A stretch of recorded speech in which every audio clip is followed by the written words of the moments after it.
Hello everyone, welcome to Tashu academy banking and law. आप सभी viewer का बहुत बहुत स्वागत है। ये वीडियो है बैंक ऑफ इंडिया के लॉ ऑफिसर स्केल 2 और स्केल 3 का, जिसमें हम लोग डिस्कस करेंगे एक्सपेक्टेड सिलेबस क्या हो सकता है, एक्सपेक्टेड सिलेबस का, और जो बैंक ऑफ इंडिया के द्वारा दिया गया है सिलेबस उसमें क्या क्या पूछे जा सकते हैं। तो ये वीडियो इसी के बारे में है। वीडियो को लाइक शेयर सब्सक्राइब जरूर कर दीजिएगा। चैनल पे नए चैनल को सब्सक्राइब जरूर कर लीजिएगा। व्हाट्सएप का नंबर डिस्क्रिप्शन बॉक्स में है, तो वहाँ पर उसको ऐड हो जाइए उस व्हाट्सएप ग्रुप में। और टेलीग्राम भी आप लोग ज्वाइन कर लीजिए। जो भी लेटेस्ट न्यूज इससे रिलेटेड होगी, एडमिट कार्ड कब आएगा, एग्ज़ाम डेट, सारी डेट वहाँ पर आपको इन्फॉर्म कर दी जाती है। तो चलिए इस वीडियो को शुरू करते हैं। तो यहाँ पर दो चीज़ें हैं। पहले आप लोग व्हाट्सएप ज्वाइन कर लीजिए, ठीक है। व्हाट्सएप नंबर डिस्क्रिप्शन बॉक्स में दिया गया है, व्हाट्सएप ज्वाइन कर लीजिए। और दूसरा टेलीग्राम चैनल भी ज्वाइन कर लीजिए, उसका भी लिंक डिस्क्रिप्शन बॉक्स में दिया गया है। क्योंकि जो भी इन्फॉर्मेशन लेटेस्ट होगी आपको यहीं पे इन्फॉर्म कर दी जाएगी। आप लोग जुड़े रहिए और बने रहिए साथ में। और ताशु एकेडमी बैंकिंग लॉ को जो भी नए हैं वो सब्सक्राइब कर लेंगे। यहाँ पर हम लोग डिस्कस करेंगे बैंक ऑफ इंडिया के लॉ ऑफिसर स्केल 2 और स्केल 3 के सिलेबस क्या हो सकते हैं एक्सपेक्टेड। उन्होंने सिर्फ बता दिया है कि इस फॉर्मेट में आपका पेपर होगा, इतने इतने मिनट मिलेंगे, वो भी हम यहाँ पर डिस्कस करेंगे। यहाँ पर बैंक ऑफ इंडिया का जो एग्ज़ाम पैटर्न होगा, ठीक है, वो ये है। जैसे पहला आपका इंग्लिश लैंग्वेज है, जहाँ पर 25 क्वेश्चन पूछे जाएंगे और इसके लिए आपको 30 मिनट दिया जाएगा। दूसरा जो आपका पेपर होगा, सब्जेक्ट का पेपर होगा, प्रोफेशनल नॉलेज का होगा। जो रेलिवेंट पोस्ट है यानी लॉ ऑफिसर का ये पोस्ट है, तो यहाँ पर आपसे लॉ पूछा जाएगा, जिसके टोटल 100 क्वेश्चन 100 मार्क्स के होंगे और यहाँ पर आपको 60 मिनट यानी 1 आवर दिया जाएगा। तीसरा जो सब्जेक्ट होगा आपका वो जनरल अवेयरनेस होगा with special reference to banking industry, यानी इसमें जीए के भी क्वेश्चन होंगे और बैंकिंग के भी क्वेश्चन यहाँ पर इंक्लूड किए जाएंगे। इसके होंगे 25 क्वेश्चन 25 मार्क के, और इसके लिए 30 मिनट आपको दिए जाएंगे। तो टोटल जो क्वेश्चन आपके आने वाले हैं 150, यानी 150 क्वेश्चन आपसे पूछे जाएंगे 150 मार्क्स के, और उसके लिए टाइम टोटल दिया जाएगा 2 आवर। बट यहाँ पर जो टाइम है ना, वो आपको 2 आवर सारे सब्जेक्ट के लिए दिया जाएगा। ये इंडिविजुअल सब्जेक्ट है, ये बात ध्यान रखिएगा। बहुत सारे लोग पहली बार दे रहे हैं तो उनको ये पता नहीं है। बट यहाँ पर ये चीज़ रखिए, जनरल इंग्लिश के लिए सिर्फ आपको 30 मिनट मिलेगा। आप दूसरे सेक्शन में मूव नहीं कर सकते हैं जब तक आपका 30 मिनट पूरा नहीं होगा इंग्लिश लैंग्वेज में। तब तक आपका सेकंड जो सब्जेक्ट है वो ओपन नहीं होगा। जैसे 30 मिनट कंप्लीट होगा तो सेकंड सब्जेक्ट अपने आप ओपन हो जाएगा, जिसके लिए आपको 60 मिनट मिलेगा पूरा का पूरा लॉ पेपर करने के लिए। उसके बाद जैसे 60 मिनट ओवर होगा, तीसरा सब्जेक्ट आपका जीए खुल जाएगा, यानी जनरल अवेयरनेस, जो बैंकिंग इंडस्ट्री से रिलेटेड होगा। इसके लिए आपको 30 मिनट दिया जाएगा और उसके बाद क्या होगा, पेपर ऑटोमेटिक सबमिट हो जाएगा। तो यहाँ पर समझ लीजिए 150 क्वेश्चन आपसे पूछे जाएंगे, जिसके टाइम है 2 आवर। अलग अलग टाइम यहाँ पर दिया गया है।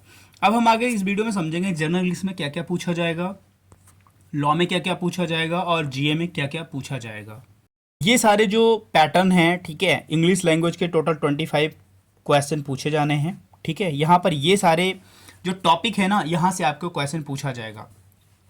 रीडिंग कॉम्प्रहेंशन जिसको आरसी बोलते हैं, ठीक है, पैसेज बोलते हैं, यहाँ से भी आपके प्रश्न होंगे। एक प्रश्न हो सकते हैं जिनमें 10 क्वेश्चन भी हो सकते हैं या 5 क्वेश्चन भी हो सकते हैं। एरर डिटेक्शन में एरर जो पूछे जाते हैं, एरर 5 भी हो सकते हैं, 3 भी हो सकते हैं और 2 भी हो सकते हैं। पैरा जंबल भी आपका डिपेंड करता है, 1 भी हो सकता है, 2 भी हो सकता है, 3। मैं क्वेश्चन की बात कर रहा हूँ। क्वेश्चन तो 1 होगा, ठीक है। उससे रिलेटेड कितने क्वेश्चन हो सकते हैं पैरा जंबल में, 5 भी हो सकते हैं, 2 और 3 भी हो सकते हैं। क्लो टेस्ट भी हो सकता है, क्लो टेस्ट 5 मिनिमम हो सकते हैं। छोटा सा क्लो टेस्ट होगा जिसमें 5 क्वेश्चन इंक्लूड कर दिए जाएंगे। फिलर्स हो सकते हैं, वर्ड स्वैप हो सकते हैं। ये तो इस वर्ड स्वैप का जो इस समय पैटर्न चल रहा है ना, वर्ड स्वैपिंग का, ये लो आप लोग देख लीजिएगा, सर्च कर लीजिएगा, पढ़ लीजिएगा इसके बारे में। वर्ड स्वैपिंग के 5 या 3 इस तरह के प्रश्न आपके एग्जाम में पूछे जाते हैं। सेंटेंस रीअरेंजमेंट के लिए भी आता है और इडियम फ्रेजेस भी पूछे जाते हैं।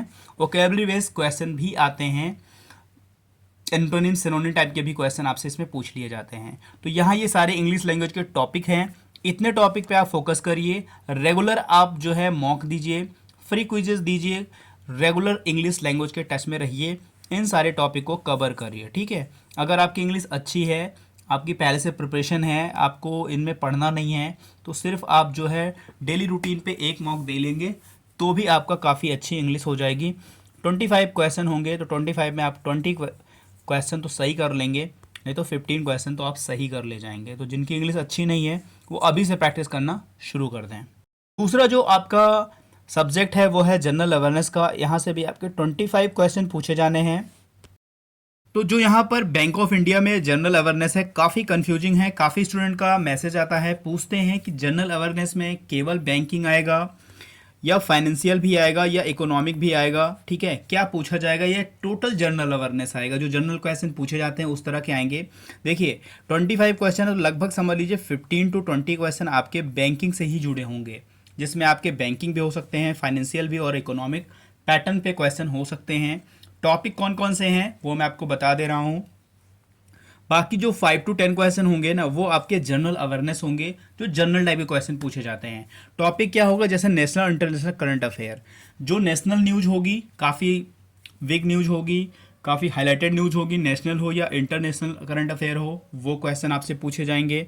इंपॉर्टेंट नेशनल इंटरनेशनल ऑर्गेनाइजेशन और उनके हेडक्वार्टर जो अभी न्यूली या तो न्यूज़ में हो या काफ़ी पॉपुलर हो, जैसे आपसे पूछ लिया जाएगा सेबी का हेडक्वार्टर कहाँ पर है, ठीक है, या पूछ लिया जाएगा आपको एसबीआई का हेडक्वार्टर कहाँ पे है, आरबीआई का हेडक्वार्टर कहाँ पे है, सिडबी का हेडक्वार्टर कहाँ पे है।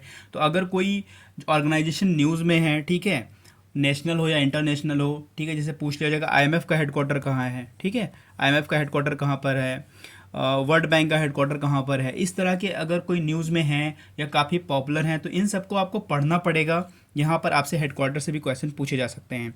Important days and their themes अभी जो चल रहे हैं, ठीक है, जैसे बाय द समझ लीजिए कि जून के बाद अगर पेपर होता है, 21 जून को हमारा क्या होता है, ठीक है, योगा दिवस होता है, योग दिवस होता है, तो ये इंपॉर्टेंट होता है। इस तरह के जो डेज इधर इंपॉर्टेंट होंगे फेब मार्च से लेकर, तो ये भी आपको यहाँ पर पढ़ना होगा। बैंकिंग रिफॉर्म्स देखना होगा, बैंकिंग में क्या क्या रिफॉर्म्स किए जा रहे हैं, कौन सी बैंक को अच्छा लोगो या कौन सा साइन दिया जा रहा है, या कौन सी बैंक सबसे टॉप परफॉर्मेंस में है, या बैंकिंग में क्या क्या चीज़ें और नई ऐड हो रही हैं, ये भी आपको देखना पड़ेगा। लेटेस्ट रिलेटेड बैंकिंग, अगर किसी बैंकिंग के एक्ट में कोई अमेंडमेंट हो रहा है या कोई चेंजेस हो रहे हैं या कुछ नई चीज़ें आ रही हैं, तो ये भी आपको देखना पड़ेगा। आरबीआई सर्कुलर मस्ट है, मैंने सारे स्टूडेंट से बोला है कि आरबीआई सर्कुलर अगर आपको बैंक ऑफ इंडिया के 25 क्वेश्चन जनरल अवेयरनेस से कम 20 लाने हैं, तो आरबीआई सर्कुलर जरूर विजिट करिएगा। यहाँ से क्वेश्चन उठाकर टोटल 2 कॉपी आपके एग्जाम में दे दिए जाते हैं, तो आरबीआई सर्कुलर जरूर विजिट करिएगा। यहाँ से आपको बैंकिंग का भी, बैंकिंग रिफॉर्म और बैंकिंग और फाइनेंशियल इकोनॉमी से जुड़े यहाँ क्वेश्चन आपको मिल ही जाएंगे। प्रायोरिटी सेक्टर लैंडिंग, किस किस बैंक को किस किस चीज़ के लिए प्रायोरिटी दी गई है, समझ लो कितना, अगर हम एजुकेशन की बात करते हैं, केसीसी लोन की बात करते हैं, ठीक है, मुद्रा लोन की बात करते हैं, तो कितना प्रायोरिटी हर बैंक को दिया गया है, ये भी आपको यहाँ पर पढ़ना होगा। Regulatory bodies like SEBI, NABARD, RBI, ठीक है, शिड भी, इस तरह के रेगुलेटरी बॉडी हैं, उनके हेड कौन है, इनका हेडक्वार्टर कहाँ पर है, इन लोगों ने कौन सी नई स्कीम शुरू करी है, या इन लोगों ने क्या नया काम किया है, लेटेस्ट न्यूज़ करंट अफेयर में क्या किया है, ठीक है, तो ये सारी चीज़ें आपको वहाँ पर देखनी पड़ेंगी। बसेल नॉर्म्स कौन सा चल रहा है, क्या क्या उसमें रिफॉर्म किए जा रहे हैं, ये भी आपको देखना पड़ेगा। लेटेस्ट मर्जर हो रहे हैं, अगर किन्हीं बैंकों का मर्जर हो रहा है या किन्हीं फाइनेंशियल इंस्टीट्यूशन का मर्जर हो रहा है, ठीक है, या उनके बीच एमओयू साइन हो रहा है, या जैसे कोई एक बैंक दूसरे बैंक को बैंक एश्योरेंस दे रही है, ठीक है, अपना बीमा प्रोडक्ट बेचने के लिए दे रही है, तो वो भी आपको यहाँ पर देखना होगा। बैंक और फाइनेंशियल इंस्टीट्यूशन कोई भी होता है, इंपॉर्टेंट कमेटी बनाई जाती है किसी भी चीज़ के लिए, रिफॉर्म के लिए, ठीक है, जैसे अगर किसी गरीबों के रिफॉर्म के लिए कोई कमेटी बना दी गई है, तो उसका हेड कौन है, ठीक है, उसके प्रेसिडेंट कौन है, ये भी आपको पढ़ना पड़ेगा। और हमारे इंडिया में क्रेडिट रेटिंग एजेंसी जो है, जैसे क्रिशिल है, सिबिल है, ठीक है, ये किसको कितनी रेटिंग देती हैं, किस अकॉर्डिंग कितना इंडिया का जीडीपी रेटिंग कितना दिया गया है, वो भी है। लेटेस्ट न्यूज़ जो भी करंट अफेयर के होंगे वो आपको पढ़ने हैं। प्लस अभी जो बजट लॉन्च किया गया 2024-25 का इंटरिम बजट है, बट अगर जुलाई से पहले या जून से पहले एग्ज़ाम होता है, ठीक है, वैसे अभी चुनाव चल रहा है तो इस बीच होना थोड़ा सा मुश्किल है, बट एग्ज़ाम कराया जा सकता है, ये कोई वो नहीं है। तो बजट भी आपको पढ़ना होगा, एंट्री पहले पढ़ लीजिए, और जो फिर फाइनल एक बजट आएगा फिर वो इनमें से कुछ ना कुछ उस चीज़ों में ऐड कर दिया जाएगा, तो बजट भी आपको देखना होगा। तो इतने सारे टॉपिक है जनरल अवेयरनेस के जो आपको कवर करने होंगे। इनमें से कुछ आपको समझना है, कुछ पूछना है, कोई क्वेरी है अगर आपकी, तो कमेंट भी आप मुझे कर सकते हैं या व्हाट्सएप पे मुझे मैसेज करके पूछ सकते हैं।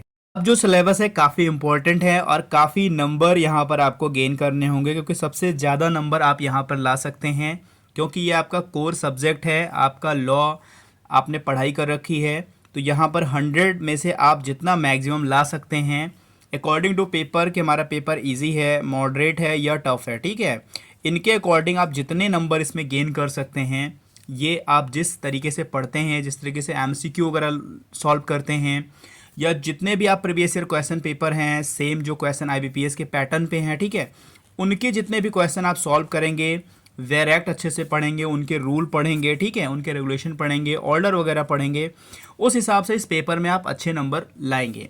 यहाँ पर जो वेटेज है टोटल 100 क्वेश्चन है, 100 मार्क्स के हैं, तो जितने नंबर आप इसमें ला सकते हैं वो आपके लिए काफ़ी अच्छी बात हो सकती है। तो चलिए देखते हैं किस किस एक्ट से क्या क्या क्वेश्चन पूछे जाएंगे, और साथ ही साथ हम आपको यहाँ ये भी बताएंगे कि अभी जैन से लेकर जनवरी से लेकर अब तक जो भी बैंक के एग्ज़ाम हुए हैं उनमें सबसे ज़्यादा किस एक्ट से क्वेश्चन आए हैं। तो ये भी आप एक चीज़ ध्यान रखिएगा। यहाँ पर आपके लिए एक इन्फॉर्मेशन है कि अगर आप previous year question paper solve करना चाहते हैं, लेना चाहते हैं उसके पीडीएफ, ठीक है, जो पेड हैं, तो आप मुझे व्हाट्सएप पे अपना नाम और स्टेट का नाम लिखकर अगर आप इसे परचेज करना चाहते हैं तो आप ये परचेज कर पूरे पैटर्न को समझ सकते हैं कि आईबीपीएस का क्या पैटर्न है हमारे लॉ ऑफिसर के सिलेबस को लेकर, और जो क्वेश्चन ऑफ नेचर है हमारे एक्ट से किस तरह के क्वेश्चन पूछे जाते हैं। और दूसरा पेड पीडीएफ भी अवेलेबल है, ठीक है, ये भी अगर आप परचेज करना चाहते हैं तो ये भी आप परचेज कर सकते हैं। तो व्हाट्सएप पे आप सिंपली अपना नाम और स्टेट का नाम लिखेंगे, वहाँ पर आपको डिटेल सेंड कर दी जाएगी। ये है आपके लॉ पेपर का सब्जेक्ट, ठीक है, कौन कौन से एक्ट इसमें शामिल किए गए हैं। तो यहाँ पर देख लीजिए, सरफेसी एक्ट है, आरडीबी एक्ट है, एनआई एक्ट है, निगोशिएबल इंस्ट्रूमेंट एक्ट है, राइट टू इन्फॉर्मेशन एक्ट है, कंज्यूमर प्रोटेक्शन एक्ट है, बैंकिंग रेगुलेशन एक्ट है, prevention of money laundering act है, इंफॉर्मेशन टेक्नोलॉजी एक्ट है। तो ये सारे एक्ट हैं, और भी हम एक्ट अभी आपको बताते हैं। प्लस साथ ही साथ ये जान लीजिएगा कि यहाँ पर किस एक्ट से अभी जनवरी से लेकर अब तक किस में कितने ज़्यादा क्वेश्चन पूछेंगे, किस एक्ट से, ये भी हम आपको लास्ट में डिस्कस करके बताएंगे। पूरे वीडियो में बने रहिएगा आप। आपका जो एक्ट है इंडियन कॉन्ट्रैक्ट एक्ट है, स्पेसिफिक रिलीफ एक्ट से आपसे क्वेश्चन पूछे जाएंगे, इंडियन पार्टनरशिप एक्ट से आपसे क्वेश्चन पूछे जाएंगे, सेल ऑफ गुड्स एक्ट से पूछे जाएंगे, रजिस्ट्रेशन एक्ट से, और इंडियन कॉन्स्टिट्यूशन जो हमारा भारतीय संविधान है यहाँ से भी क्वेश्चन पूछे जाएंगे। तो इसमें प्रायोरिटी पे मैं आपको अभी 1 2 3 कर बता दूंगा, जिससे आप उस हिसाब से फिर से पढ़ना शुरू करिएगा, और अपने अकॉर्डिंग जो भी आपने पढ़ा है उन्हें रिवीजन करिए, मोर एमसीक्यू सॉल्व करिए, और ढेर सारा आप लोग उसे लर्न करिए, रिवीजन करिए। कंपनी एक्ट से भी क्वेश्चन पूछे जाएंगे, लिमिटेड लायबिलिटी पार्टनरशिप एक्ट से भी क्वेश्चन पूछे जाएंगे, इंसॉल्वेंसी एंड बैंक्रप्सी कोड जिसको आईबीसी कहते हैं, ठीक है, यहाँ से भी प्रश्न आपसे पूछे जाएंगे। हिंदूज लॉ जितने भी हैं, ठीक है, वो भी वहाँ से भी आपके प्रश्न पूछे जाएंगे, और पूछे भी गए हैं अभी प्रीवियस ईयर जितने भी एग्जाम पेपर हुए हैं। सीपीसी से भी आपसे क्वेश्चन पूछे जाएंगे, ठीक है, इनके ऑर्डर भी पूछे जाते हैं, इनके रूल भी पूछे जाते हैं, और सीपीसी से काफ़ी क्वेश्चन भी पूछे जाते हैं। लिमिटेशन एक्ट से भी पूछे जाएंगे, TPA transfer of property act से भी क्वेश्चन पूछे जाते हैं, आर्बिट्रेशन एंड कैंसिलेशन एक्ट से भी क्वेश्चन पूछे जाएंगे आपके एग्जाम में। एक्ट जो है इंडियन एविडेंस एक्ट है, सिविल प्रोसीजर कोड है, इंडियन पैनल कोड है, क्रिमिनल प्रोसीजर कोड है। यहाँ पर स्टूडेंट ये बोल रहे हैं कि हमें न्यू एक्ट पढ़ना होगा या ओल्ड एक्ट पढ़ना होगा, ठीक है। एक बात ये भी है, काफ़ी इंपॉर्टेंट है, अगर आपका पेपर जुलाई के बाद हो रहा है, ठीक है, तो आपको न्यू एक्ट पढ़ना है, अगर जुलाई से पहले हो रहा है तो आपको ओल्ड एक्ट पढ़ना है। छोटी सी बात है, क्योंकि जब इस डेट ऑफ इन्फोर्समेंट होगा, जब वो एक्ट हमारे इन्फोर्समेंट में आएंगे, तब वो उनका यूज होगा और तब हम उनके बारे में पढ़ेंगे। बट ये नहीं कि इनके बारे में कुछ नहीं जानना है, जो भी न्यू एक्ट हैं उनके नेम हमको पता होने चाहिए, वो किस किस डेट को हमारे लोकसभा और राज्यसभा में प्रेजेंट किए गए थे, कब वो पास हुए हैं वो, और डेट ऑफ इन्फोर्समेंट कब इन तीनों एक्ट का डेट ऑफ इन्फोर्समेंट है, और किस एक्ट के जगह पर ये एक्ट आए हैं। इतना तो हमको बेसिक पढ़ना पड़ेगा अगर जुलाई से पहले पेपर होता है तो। जुलाई के बाद अगर पेपर होता है तो आपको न्यू एक्ट पढ़कर जाना है, ओल्ड के अकॉर्डिंग भी। आपको लीगल सर्विस अथॉरिटी एक्ट जिसमें लोक अदालत वगैरह आते हैं, ठीक है, ये आपको पढ़ने हैं। Payment and settlement act, reserve bank of India act, Indian trust act, industrial dispute act, banking ombudsman, दोनों स्कीम पढ़नी है। जो न्यू स्कीम आई है इंटीग्रेटेड बैंकिंग ओम्बुड्समैन, और जो ओल्ड वाली है, ठीक है, वो दोनों आपको पढ़नी है, दोनों स्कीमें पढ़नी है, इंटीग्रेटेड और बैंकिंग ओम्बुड्समैन दोनों पढ़ना है। बैंकर बुक एविडेंस एक्ट भी है, कंपटीशन एक्ट है, और सेबी एक्ट भी आपको पढ़ना है। लॉ ऑफ टार्ट भी आपको देखना है, फेरा, फेमा, लीगल मैगजिम। इस बार जो पेपर हुए थे यूबीआई में और सीबीआई में, ठीक है, लीगल मैगजिम काफ़ी पूछे गए थे, इसका एक पीडीएफ भी है, मैंने आप लोगों को प्रोवाइड करा था, उससे काफ़ी क्वेश्चन आए भी हुए थे। जुरिस्प्रूडेंस से आपसे क्वेश्चन पूछे जाएंगे। जो एक्ट है इंडियन ईजमेंट एक्ट है, इंडियन सक्सेशन एक्ट है, फिग्यूटिव इकोनॉमिक ऑफेंडर एक्ट है, रेरा एक्ट है, यहाँ से भी क्वेश्चन, डिपॉजिटरी एक्ट है, और डीआईसीजीसी स्कीम भी है, यहाँ से भी क्वेश्चन पूछे जाते हैं। लॉ सिलेबस में इतने सारे एक्ट हैं, अब काफ़ी स्टूडेंट कहते हैं कि मेरे पास टाइम नहीं है, या मैं जुडिशरी एस्पिरेंट रहा हूँ और मैंने खूब बैंकिंग लॉज के बारे में मुझे नहीं पता है।